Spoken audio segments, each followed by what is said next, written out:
Hey guys, this is Krishna Lohan and welcome back to your own channel. Friends, today I have brought Political Science BA first year. This is the most important question paper for you. Actually, you have to attempt only 5 questions in it. This is concluding 3 hours and 80 marks in it. Okay, let's discuss about BA first year Political Science Indian Politics.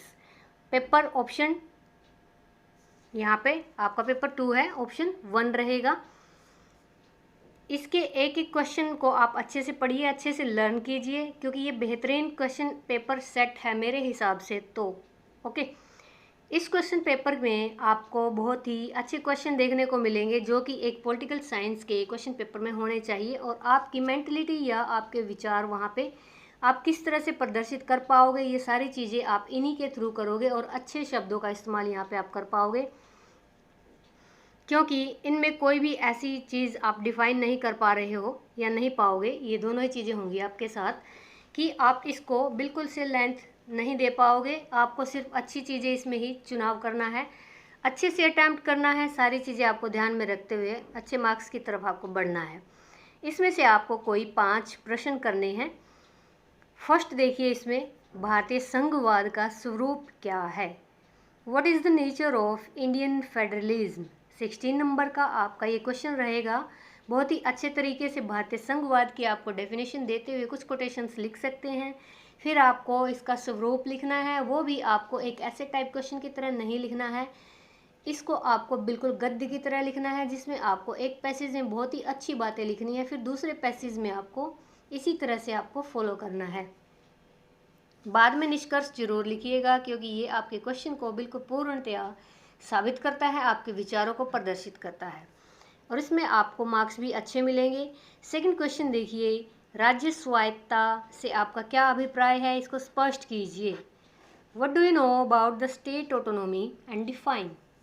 This is also of 16 marks. राज्य को कितनी स्वतंत्रता मिलनी चाहिए, ये चीज़ें आपको इसमें डिफाइन करनी है। राज्य स्वायत्तता का आपको यहाँ पे पहले परिभाषा दीजिए इसकी, फिर इसको स्पष्ट कीजिएगा। Third is right note on voting behaviour in India.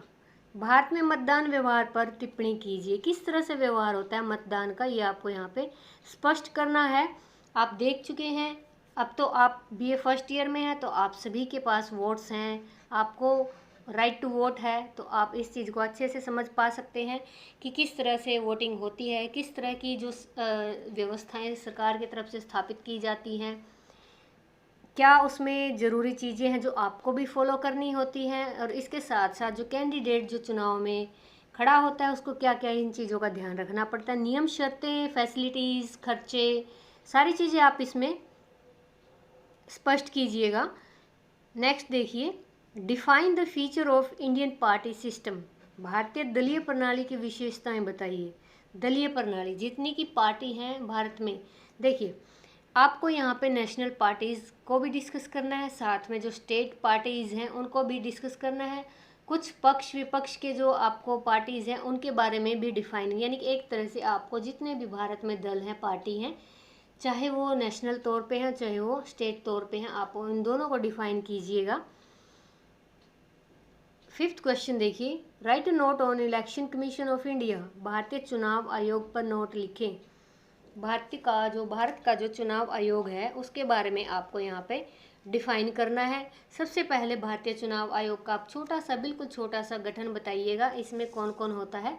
इसके बाद इसकी जो भी नीतियाँ रहती हैं या विशेषताएं रहती हैं आप उनको डिफाइन कीजिएगा। अच्छे तरीके से अच्छे नंबर्स आप ले पाएंगे।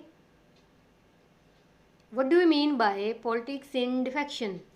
दल बदल पर आपके क्या विचार हैं, स्पष्ट कीजिए। यानी कि सबसे पहले दल बदल हुआ था जब इसमें हरियाणा में, तो उसको दल बदल पार्टी के हिसाब से वहाँ पे क्या बोला गया था, आया राम गया राम की उपाधि दी गई थी। यानी कि इलेक्शन के दौरान या उसके आसपास जो भी कैंडिडेट्स होते थे वो बहुमत वाली पार्टी की रुझान देखकर उस पार्टी में शामिल हो जाते थे अपना दल छोड़कर। तो ये सारी चीज़ें आपको डिफाइन करनी है, आप पढ़ सकते हैं, इसमें बहुत ही अच्छा क्वेश्चन, इंटरेस्टिंग भी है। How the impact of caste in Indian politics, जाति ने भारतीय राजनीति को कहाँ तक प्रभावित किया। बहुत, आप बोल सकते हो 80% या 90% भी बोल सकते हो मेरे हिसाब से। तो जितने कास्ट सिस्टम है वो जाति को प्रभावित करता है। एक बड़े एरिया में एक जाति रह रही है, वहाँ से अगर कोई कैंडिडेट खड़ा होता है तो उसको बहुत ही ज़्यादा बहुमत प्राप्त होता है वहाँ से। तो ऑलमोस्ट ये सिंपल सी बात है कि जाति जो है भारतीय राजनीति को बहुत ही ज़्यादा प्रभावित करती है। आप देख सकते हैं कांग्रेस जब आती है तो वो 36 बिरादरी को साथ लेके आती है, सबकी वोट उसको चाहिए होती है। इतना ही वो मुस्लिम्स को भी सपोर्ट करती है। अब यहाँ पे आप देख रहे हैं जैसे कि बीजेपी की पार्टी आई हुई है, हालांकि ये सभी को महत्व देती है, लेकिन इनका नारा फिर भी हिंदुत्व की तरफ दिखाता है, यानी राष्ट्रवादी, कट्टर राष्ट्रवादी का जो इनका व्यवहार है वो दिखाई दे रहा है यहाँ पे।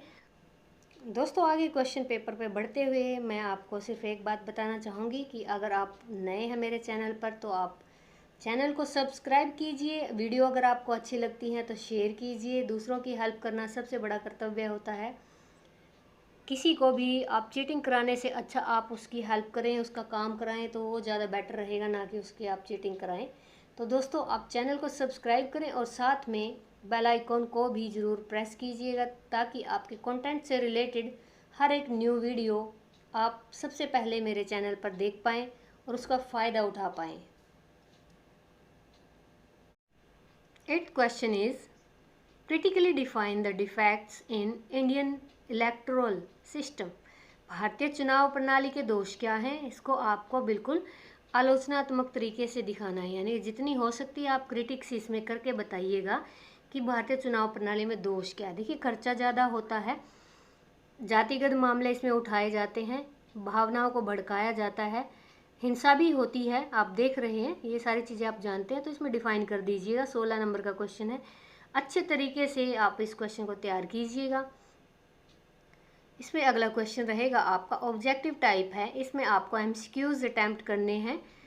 देखिए how many states in India, आपको पता ही है, बहुत ही सिंपल क्वेश्चन है, छोटा सा बच्चा भी बता देगा इसको। अडल्ट इन इंडिया यानी अडल्ट एज भारत में कितनी है वो भी आपको पता है। Nomination in Lok Sabha by president, president कितने सदस्यों को मनोनीत करता है लोकसभा में, ये भी पता है आपको, 2 करता है। Terms of the member of Lok Sabha, Lok Sabha का कार्यकाल आपको पता 5 साल का और राज्यसभा का 6 साल का। किसने कहा कि मैं शक्तिशाली केंद्र के पक्ष में हूँ, पंडित नेहरू, डॉक्टर अंबेडकर, महात्मा गांधी, सरदार पटेल। तो इसमें आपको क्वेश्चन को सर्च आउट कीजिए। सरकारिया कमीशन में कितने सदस्य हैं, 3, 4, 5, 6। How many union territories in India, तो कितनी यूनियन टेरिटरीज हो गई हैं भारत में, अब हो गई है 9 हो गई है। ओके, आर्टिकल 370 रिलेटेड हुए, देखिए करंट बिल्कुल क्वेश्चन डाले हुए हैं जो कि आजकल आप बुकीज में पढ़ सकते हो, तो यहाँ से बुक्स वगैरह में। 370 का संबंध किससे है, JK, जम्मू कश्मीर से। यहाँ पे आपके पूरे 9 के 9 क्वेश्चन जो हैं फिनिश होते हैं, ख़त्म होते हैं। आप इनको अच्छे से लर्न कीजिएगा। और मेरा तो यही मानना है कि अगर आपको अच्छे शब्दों का चुनाव करना आता है, आपको आंसर शीट को अटैम्प्ट करना आता है, इंप्रेशन देना आता है, यानी कि किस तरह से आंसर को लिखा जाता है, वो भी मैं आपको बहुत सारी वीडियोज़ में मैं आपको हर बार बताती हूँ कि आप अगर अच्छे शब्दों के साथ अच्छा जो उत्तर है उसको अच्छे तरीके से लिखेंगे तो आपके मार्क्स कहीं भी जाने वाले नहीं हैं।